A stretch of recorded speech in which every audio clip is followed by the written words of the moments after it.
Bonjour mes amis sur votre chaîne Simo Pratique. Dans une nouvelle vidéo, nous avons un problème avec un ordinateur portable ProBook 430.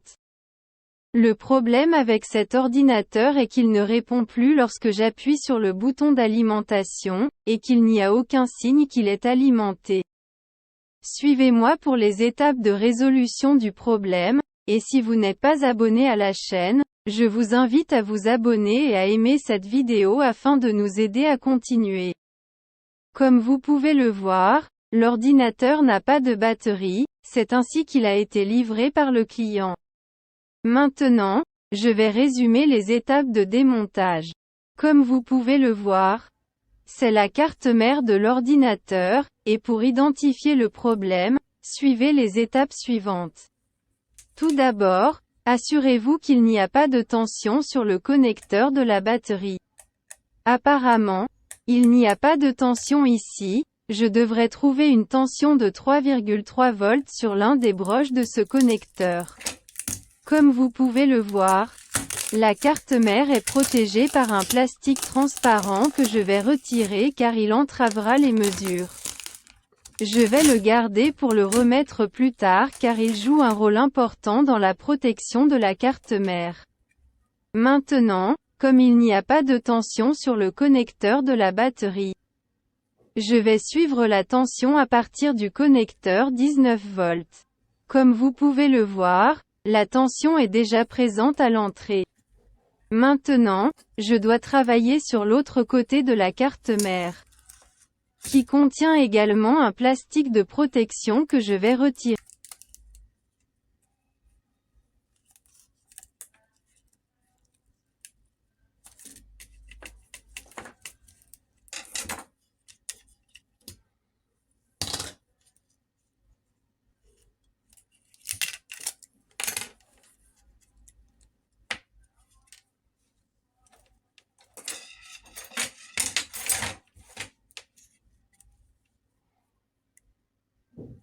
Remarquez ici, nous avons deux transistors et une résistance. Nous devrions avoir une tension de 19 volts sur cette résistance. Je vais agrandir un peu l'image. Donc, cette résistance n'a pas de tension. Je vais maintenant aller directement à la source de tension après le connecteur, qui est cette diode. Comme vous pouvez le voir, il y a une tension et elle passe le courant à ce premier transistor, mais le problème est que le premier transistor ne produit pas de tension. Bien sûr, j'ai expliqué le fonctionnement de ce circuit dans des leçons théoriques précédentes, je vous recommande de les regarder, vous trouverez le lien de la série dans la description. Le premier transistor est censé transmettre la tension au deuxième transistor à côté de lui, mais la tension s'arrête précisément à ce premier transistor. Cependant, il doit y avoir une raison derrière cette interruption, cela ne signifie pas toujours que le problème réside dans le transistor lui-même. Donc nous devons prendre une mesure qui consiste à mesurer la résistance de charge avec un multimètre. Comme vous pouvez le voir, il donne une sonnerie, ce qui indique qu'il y a un court-circuit sur la carte mère, précisément dans le circuit de 19 volts, et cela a conduit à la coupure de la tension du transistor. Car cela s'appelle un circuit de protection et c'est son rôle dans la carte mère. Il est également remarqué que les condensateurs dans le circuit du processeur donnent une sonnerie. Cela est dû à un problème avec l'un des condensateurs connectés en parallèle sur la carte mère, ce qui rend difficile de déterminer exactement le condensateur responsable du problème. Comme vous pouvez le voir, tous ces condensateurs qui ont une apparence légèrement plus grande sont dans le même circuit. Donc je vais injecter une tension de 3 volts avec un courant élevé de 5 ampères dans l'un d'entre eux. Et j'attends un peu jusqu'à ce qu'une chaleur excessive apparaisse sur l'un des condensateurs.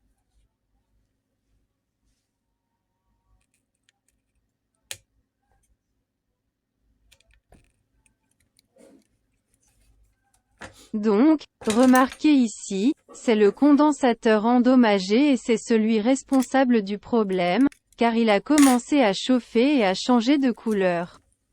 Les deux condensateurs doivent être retirés. Mais l'injection de tension entraîne généralement la combustion des pistes, comme vous pouvez le voir, certaines pistes sont brûlées lors du retrait du condensateur. Mais comme il s'agit d'une piste de terre, elle peut être reliée avec le condensateur à côté car la piste de l'autre condensateur est toujours bonne. Maintenant, après avoir mesuré à nouveau la résistance de charge, il n'y a plus de court-circuit.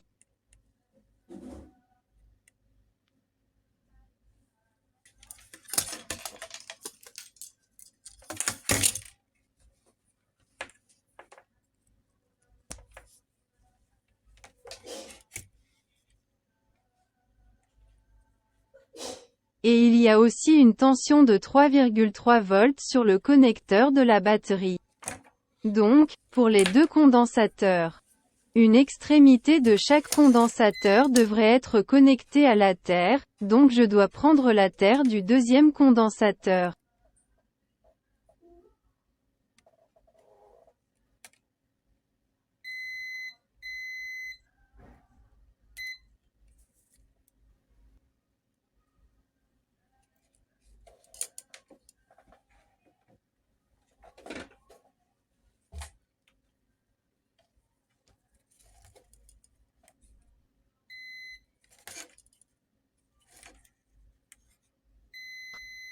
Maintenant, je vais simplement remonter les pièces de l'ordinateur portable.